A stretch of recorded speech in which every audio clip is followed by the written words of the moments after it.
오늘은요, 요한계시록 3장에 21절, 22절, 딱 두 구절을 우리 다 함께 같이 읽어보도록 하겠습니다. 시작. 이기는 그에게는 내가 내 보좌에 함께 앉게 하여 주기를 내가 이기고 아버지 보좌에 함께 앉은 것과 같이 하리라. 귀 있는 자는 성령이 교회들에게 하시는 말씀을 들을지어다. 아멘. 네. 예배 오신 분들 환영합니다. 우리 서로 인사합시다. 네, 우리 드디어 우리 현태 형제를 또 이렇게 보게 되네요. 환영하고 반갑습니다. 위에서 기도했었는데, 네, 얼굴도 이렇게 보게 되니까 너무 반갑네요. 오늘은, 이긴다는 것이라는 제목으로, 하나님 말씀을, 전하겠습니다. 오늘 찬양도 그렇고, 기도도 그렇고, 하나님께서 또 이런 메시지를 주신 이유가 있구나, 이런 생각이 듭니다. 그동안 우리가 요한계시록의 7교회를 함께 살펴봤는데요. 7교회를 돌이켜볼 때, 여러분, 가장 여러분의 기억에 남는 교회가 있다면 어느 교회인가요? 우리가 7교회를 그동안 살펴봤는데, 가장 그래도, 참, 마음에 좀 남는다, 인상이 깊다. 그런 교회가 있다면 어느 교회일까요? 어려운가요? 네. 그러면 혹시 가장 기억에 남는 단어가 있다면 뭘까요? 라오디게아? 교회 이름? 네. 라오디게아 교회가 가장 최근에 했던 가장 기억에 남는 단어가 혹시 있다면 뭘까요? 저는 이제 이 두 가지를 제 자신에게 이렇게 질문해 봤을 때 가장 기억에 남는 교회는 가장 작은 능력을 가지고서도 주님의 말씀을 지켰던 이 빌라델비아 교회가 가장 기억에 남고요. 또 기억에 남는 단어로는 오늘 우리 차성도님도 기도 중에 얘기하셨지만 저는 이 칭찬과 책망이라는 이 두 단어가 가장 기억에 남습니다. 여러분 이 7교회를 보면 빌라델비아 교회처럼 칭찬만 받은 교회가 있는가 하면 라오디게아 교회처럼 책망만 받은 교회도 있었죠. 또 칭찬과 책망을 동시에 다 받은 교회도 있었습니다. 우리는 7교회를 향한 칭찬과 책망을 보면서 칭찬만 받은 교회는 주님이 사랑하시고 책망만 받은 교회는 주님이 미워하신다는 생각을 할 수도 있는데요. 그러나 칭찬은 사랑이고 책망은 사랑이 아니다. 그렇게 말할 수 없습니다. 여러분 자녀를 키우는 부모라면 다 공감하실 텐데요. 우리 정말 하린이, 하민이, 하온이 얼마나 이쁩니까? 근데 이 아이들을 키우면서 이 아이들에게 칭찬만 하지는 않을 거예요. 부모는 자녀를 키울 때 칭찬을 하지만, 그죠? 칭찬을 해줘야죠. 그러나 동시에 책망도 합니다. 칭찬만으로 자녀를 바른 길로 인도할 수는 없습니다. 칭찬만으로 자녀의 인격이 바르게 형성되어지는 것은 아닙니다. 자녀들은 부모의 책망을 통해서도 무엇을 하고 무엇을 하지 말아야 하는지를 배웁니다. 무엇이 선한 것이고 무엇이 악한 것인지를 알아차리는 감각을 익힙니다. 부모의 칭찬으로 자존을 배우고 책망으로 자제력을 배웁니다. 허영과 절제를 배웁니다. 칭찬으로 인하여서 나의 의견을 당당히 주장도 하지만 그러나 또 이 책망으로 인하여서 자신을 돌아보며 나와 다른 타인의 의견을 배려해야 하는구나 라는 것도 배웁니다. 우린 그렇게 이 칭찬과 책망을 통해서 한 인간으로 성숙해져 갑니다. 사람은요, 슬픔과 기쁨, 또 사랑과 미움, 성공과 좌절 같은 정말 이 굴곡진 삶의 소사를 통해서 자신을 성찰하게 되고 자기 자신의 한계와 인생의 의미를 생각하게 됩니다. 이 자리에 있는 우리는 모두 지금 그런 인생을 살아가고 있습니다. 여러분의 인생에 혹시 여러분 칭찬만 있는 사람 있습니까? 내 인생에는 칭찬뿐이었다. 박수만 받은 사람 있습니까? 그렇지 않죠. 여러분 꽃길만 걷는 사람은 없습니다. 비난도 있고요. 우리 원망도 우리의 인생에는 있죠. 칭찬과 책망은 여러분 이 씨줄과 날줄이 서로 얽히고 설켜 비로소 이 옷감의 형태가 만들어지는 것처럼 그렇게 우리의 삶에 우리의 삶 속에 교차하면서 우리의 인생에 각자가 입고 있는 우리의 인간성이라는 옷을 만들어냅니다. 그래서 칭찬은 좋은 것이고 책망은 그저 나쁜 것이라고 말할 수 없습니다. 단지 그것을 통해서 우리가 어떤 인간이 되어져 가는가가 더 중요한 것이겠죠. 모든 부모들이 자녀를 칭찬하고 책망하면서 자신의 자녀가 바른 길로 가고 좋은 사람이 되기를 기대하는 것처럼 우리 주님께서도 당신의 자녀된 이 교회가 그 주님의 칭찬과 책망을 통해 여러분 이 교회가 뭔가 주님이 원하시는 대로 가기를 주님이 원하시는 대로 되기를 기대하시는 바가 있습니다. 주님은 당신이 이 교회가 내가 칭찬한 교회인가 책망한 교회인가에 상관없이 우리가 앞에서 보았던 7교회 모두에게 약속을 주십니다. 약속을 주시는데요. 한번 살펴보겠습니다. 에베소 교회를 보면요. 이기는 그에게는 하나님의 낙원에 있는 생명나무의 열매를 주어 먹게 하리라. 그리고 서머나 교회에게는 이기는 자는 둘째 사망의 해를 받지 아니하리라.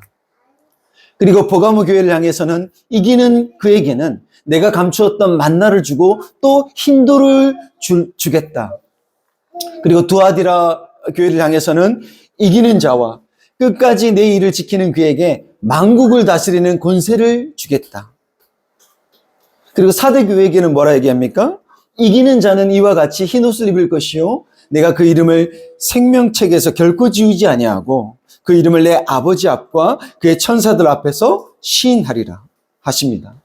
또 빌라델비아 교회를 향해서는 이기는 자는 내 하나님의 성전의 기둥이 되게 하리라. 그렇게 약속하시고요.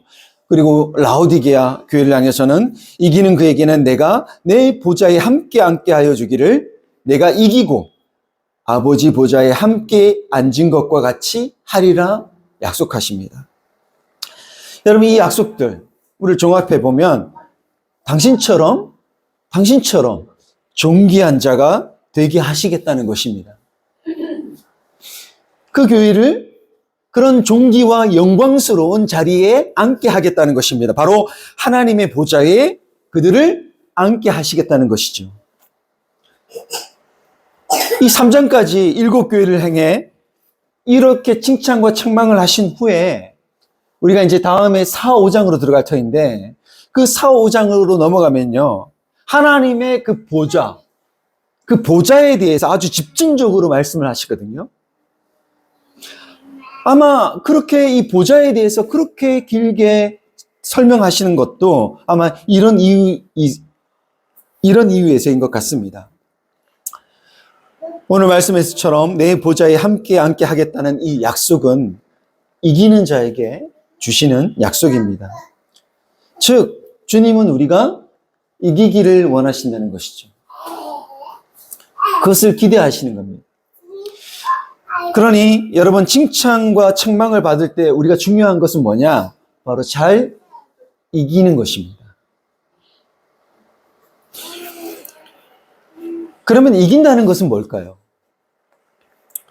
우리가 칭찬받는다고 해서 교만하지 않고 책망받는다고 해서 좌절하지 않으면 이기는 걸까요? 그런데 여러분, 사람은요, 생각보다 쉽게 우쭐해지고 정말 쉽게 우울해합니다.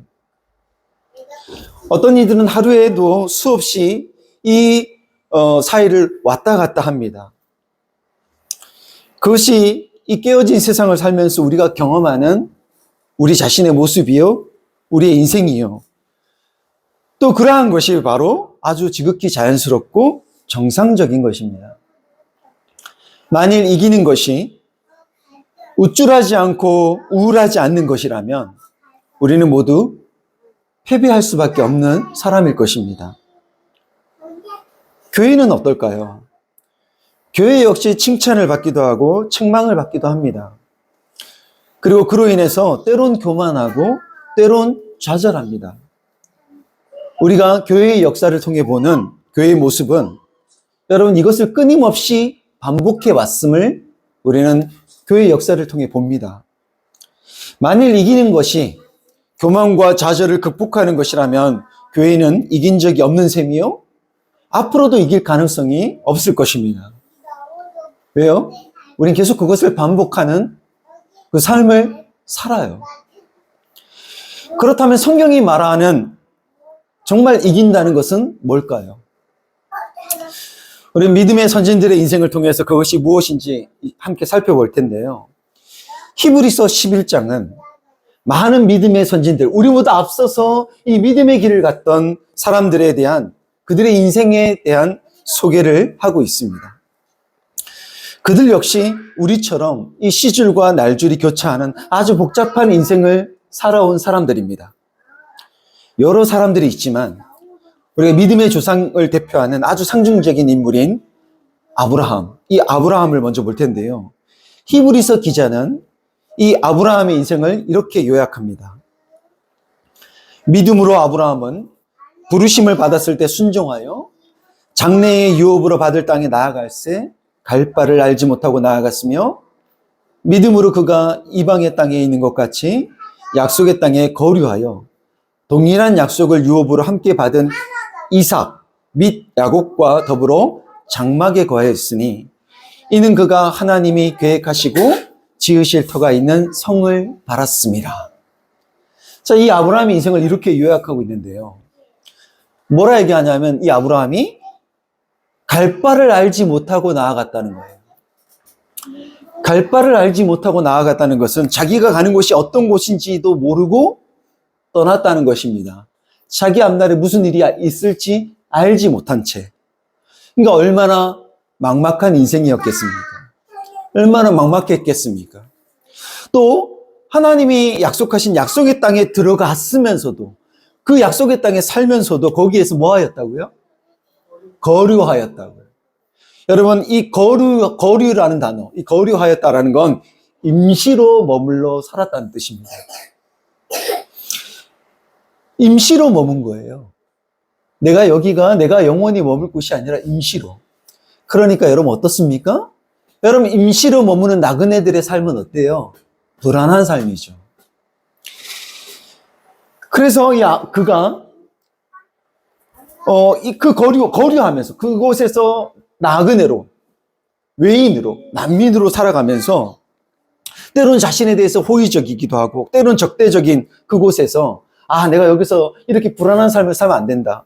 그래서 정착해서 안정을 꾀했어야 하겠지만 내가 살아남으려면 그 안정을 꾀했어야 하겠지만 그러나 아브라함은 자기 아들 이삭과 또 손주 야곱과 그들과 더불어 나그네처럼 장막에 거하였습니다. 그 이유가 뭐라고 이 히브리서 기자가 설명하냐고 하냐면요. 바로 그가 하나님이 계획하시고 지으실 터가 있는 성을 바랐기 때문이라고 합니다. 여러분, 아브라함처럼 우리 역시 이 땅에 거류하는 사람들입니다. 우리 모두는 이 땅에 영원히 체류하지 않습니다. 우리는 여기에서 잠시 존재하고 왔다가 그리고 우리는 떠납니다. 이 땅에 사는 동안 여러분 우리를 향한 호의와 우리를 향한 적대감이 교차하는 이 세상 속에서 우리는 성공과 실패, 좌절을 거듭하겠지만 이 잠시 머물다 갈 곳에 우리가 연연해 하지 않고 여러분 주님과 함께 앉게 될 그 주님의 보좌가 있는 우리의 본향, 그곳을 바라보면서 주어진 삶을 묵묵히 살아내는 것. 여러분 그것이 이기는 것 아니겠습니까? 또 이 믿음의 선진들의 이야기 중에는 아주 독특한 한 인물에 대한 기록이 있습니다. 그것은 바로 요셉에 대한 기록인데요. 여러분 믿음으로 요셉은 임종시에 이스라엘 자손들이 떠날 것을 말하고 또 자기 뼈를 위하여 명하였다라고 아주 짧게 요셉의 인생을 기록합니다. 요 한 줄로. 여러분 파란만장한 요셉의 인생. 요셉의 인생이 얼마나 우리가 아는 것이 얼마나 파란만장한 인생이었습니까? 이 요셉에 대해 정말 쓸 것이 참 많거든요. 그의 인생에 대해서 논할 게 정말 많거든요. 그런데 여러분 어떤 것들이 있습니까? 믿음으로 그가 애굽의 총리가 되었다. 너무 정말 쓰기에 너무 놀라운 이야기 아닙니까? 그런 이야기거나 아니면 아버지로부터 가장 사랑받는 아들이었다가 형제들의 시기로 하루아침에 노예로 팔려갔지만 그러나 그 형제들과 재회했을 때 믿음으로 그 형제들을 용서했다거나 그들을 용서하잖아요. 정말 이런 것을 기록하거나 아니면 믿음으로 그가 보디발의 아내에게 유혹을 당했을 때 그것을 그가 거절하였다는 것. 이런 것들에 대해서도 이 요셉의 인생을 그런 것들에 대해서 말할 수 있는데 그저 애굽에서 그가 죽을 때 임종시에 자신의 유고를 갖고 나갈 것으로만 요셉의 인생을 기록한 것입니다. 왜일까요? 요셉은요, 여러분, 애굽의 총리였지만 그 총리로서의 예우를 다해달라면서 그 화려한 장례를 그가 요청할 수 있잖아요. 총리였으니까. 나의 그 죽음을 아주 화려한 그런 장례로 치르게 해달라. 그런데 그러질 않습니다. 요셉은 그런 얘기를 하지 않아요. 단지 내 유골만이라도 저 약속의 땅에 내 유골만이라도 묻히고 싶다. 이것이 그의 바람이었습니다. 그러니까 그의 삶의 목적은 애굽에서의 그 성공적인 삶이 아니라 약속의 땅, 바로 그 하나님의 나라에 들어가는 것이라는 거예요. 세상적으로 가장 성공적이라고 할 수 있는 그 총리직에 있었으면서도 그 약속의 땅에 들어가는 것을 바라는 것. 그것이 바로 그가 죽을 때까지도 놓지 않았던 그의 소망이요, 그의 바람이었습니다. 그게 바로 믿음으로 사는 인생들이 바로 이기는 것. 바로 이기는 것. 그것이 아니겠습니까?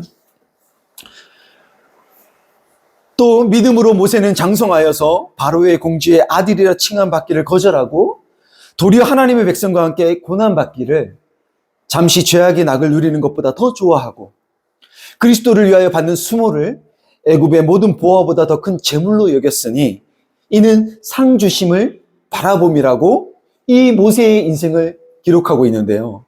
모세는 40년 동안 왕족으로서 애굽의 왕족으로 아주 최상류층의 삶을 살 수 있었습니다. 그 이후로도. 그러나 그 노예된 자기 민족을 구하려다가 하루아침에 도망자가 되는 수모를 겪습니다. 그러나 그러한 모든 것들, 그런 자신의 그 굴곡진 인생, 너무나도 이렇게 왔다 갔다 하는 그 자기의 인생, 그것에 그가 연연하지 않았던 것은 무엇 때문입니까? 장차 받을 상을 바라보고 있었기 때문이라는 것입니다.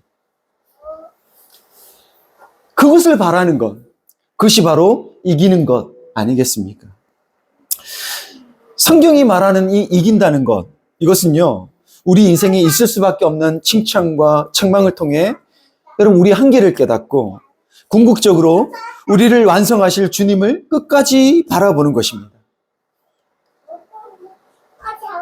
아주 작은 것에서도 일희일비하는 우리의 인생이지만 그 인생 속에서도 끝까지 예수 그리스도를 붙드는 것, 그것이 바로 성경이 말하는 이기는 것입니다.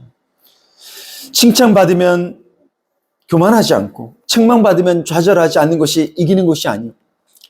교만과 좌절, 또 우쭐과 우울을 왔다 갔다 하는 이 모순투성이인 인생을 살면서도 결국 그것을 통해 정말 우리가 정말로 바라봐야 될 것은 바로 하나님 나라구나. 그리고 그 나라에 이르기를 소망하는 것. 그래서 결국 그분과 함께 보좌에 앉는 것, 그것이 이기는 것이요. 그 소망을 놓지 않고 바라는 것이 이기는 것이라는 것이죠. 근데 어떻게 하면 우리가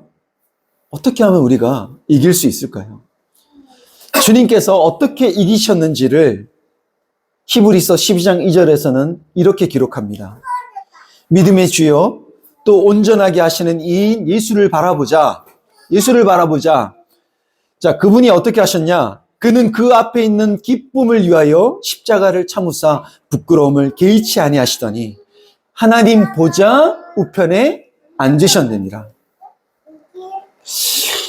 주님이 이 땅에서의 삶과 그 십자가를 참고 이겨낼 수 있었던 것, 그것이 무엇 때문이었습니까? 주님께서 그것을 참고 이겨낼 수 있었던 것, 바로 그 앞에 있는 뭐 때문? 기쁨 때문이었다는 것입니다. 그 앞에 있는 기쁨. 그 예수 그리스도께서 바라보셨던 그 기쁨이 뭡니까? 그것은 바로 하나님 보좌 우편에 앉는 것입니다. 이것이 너무너무나 중요한 거예요. 예수님은요, 그분이 공생애 3년 동안 함께 동행했던 그 제자들에게도, 이 보좌 우편에 앉게 하실 것에 대해서 말씀을 하신 적이 있는데요. 제자들이 참 그 당시에 아주 믿음이 어설프고, 또, 예수님의 그 말의 가르침에 대한 이해가 부족했던 때예요. 근데 그때, 이 마태복음 19장을 보면, 재물이 많은 한 부자 청년이 주님께 와서 내가 무슨 선한 일을 해야 영생을 얻겠습니까? 하고 묻습니다. 그러자 주님이 너의 소유를 다 팔아서 가난한 자들에게 주라고 말씀하세요. 그러자 이 부자 청년은 근심하고 돌아갑니다. 그것을 두고서 주님께서 제자들에게 뭐라 말씀하시냐면, 낙타가 바늘기로 들어가는 것이 부자가 하나님 나라에 들어가는 것보다 쉽다라고 말씀을 하십니다. 그러니까 부자가 정말 하나님 나라에 들어가기가 쉽다, 어렵다? 어렵다는 거죠. 그러니까 이 말씀을 딱 하시니까 제자들이 너무나 놀라서, 몹시 놀라서 이렇게 반문을 해요. 그렇다면 주님, 어느 누가 구원을 얻을 수 있겠습니까? 아니, 그럼 이 세상에 어느 누가 구원을 얻을 수 있겠습니까? 반문을 합니다. 그러자 예수님은 이렇게 대답하십니다. 사람으로서는 할 수 없지만 하나님으로서는 다 하실 수 있다고 말씀을 하세요. 그러자 베드로가, 보십시오 주님, 우리가 모든 것을 버리고 주를 따랐는데 그러면 우리가 무엇을 얻겠습니까? 라고 물어요. 그러자 예수께서 이르시되 이렇게 말씀하십니다. 내가 진실로 너희에게 이르노니 세상이 새롭게 되어 인자가 자기 영광에 어디에 앉을 때? 보좌에 앉을 때 나를 따르는 너희도 어디에 앉을 것이다. 12 보좌에 앉아 이스라엘 12지파를 심판하리라 말씀하십니다. 정말 형편없는 믿음을 가진 그들에게 주님은 당신의 그 보좌에 앉으실 때 그분을 따르는 이 제자들도 당신과 함께 이 12 보좌에 앉으리라는 엄청난 약속을, 말씀을 하십니다. 현재의 고난과는 비교할 수 없는 영광스러운 그 기쁨을, 그 존귀와 영광을 그들에게 주시겠다는 것이죠. 이 기쁨을 주시기 위해 주님은 3년 동안 제자들을 어떻게 하십니까? 가르치시며 그들을 책망하기도 하고 칭찬하기도 하고 그렇게 그들을 가르치십니다. 그렇게 여러분, 우리의 인생에서 여러분, 우리를 향한 칭찬과 책망은, 그분의 칭찬과 책망은 그분이 그분의 자녀된 교회를, 그분이 주고자 하시는 이 최상의 그 삶으로, 그 존귀와 영광의 영으로 관을 씌우시는 그 최상의 삶으로 우리를 이끄시는 데 있어서 필요한 그분의 애정이요, 그분의 관심입니다. 주님이 왜 이러시는지 아마 제자들은 잘 몰랐을 것입니다.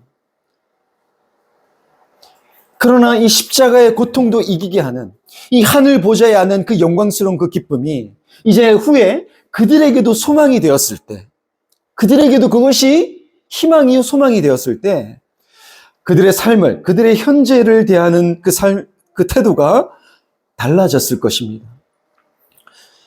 실패와 좌절, 이 교만과 이것을 거듭하는 정말 이 냉혹한 현실, 그리고 이 모순투성이인 자기 자신의 그 한계와 연약함, 그것을 늘 마주하는 것이 인생이잖아요. 그것이 우리 현실이잖아요. 그러나 그런 현실을 살면서도 무너지지 않고 그들은 이겨낼 수 있었을 것입니다. 바라건대 여러분, 칭찬과 책망으로 엮인 우리의 인생도 마찬가지 아닙니까? 그것이 시줄과 날줄처럼 교차하는 그런 인생을 우린 여전히 지금 살아가고 있고요. 거기에서 여러분 벗어날 수 있는 사람, 해당되지 않는 사람 아무도 없습니다. 그러나 그런 인생을 살면서 교만과 때로 높아지기도 하고 우쭐해지기도 하고 때로는 우울해져요. 실패하면. 그 교만과 좌절을 반복하면서 우리 스스로에게 실망할 일이 많겠지만 그것이 우리가 마주하는 엄연한 현실이지만 들의 꽃과 같고 아침에 피어지는 이 안개와 같은 우리의 인생에 들어오셔서 우리의 인생 가운데 찾아오셔서 하나님의 보좌에 정말 함께 앉게 할 만큼 우리를 존귀하게 하시겠다는 그 약속, 그 소망을 여러분 반드시 놓지 않는 것, 반드시 이것을 붙드는 것, 그것이 우리가 이기는 것임을 알고 삶의 모든 순간에서 우리의 형편이, 우리의 정말 존재가 어떠하든지 여러분 그 모든 순간 속에서 이겨내는 저와 여러분이 되기를 우리 주 예수 그리스도의 이름으로 축원합니다.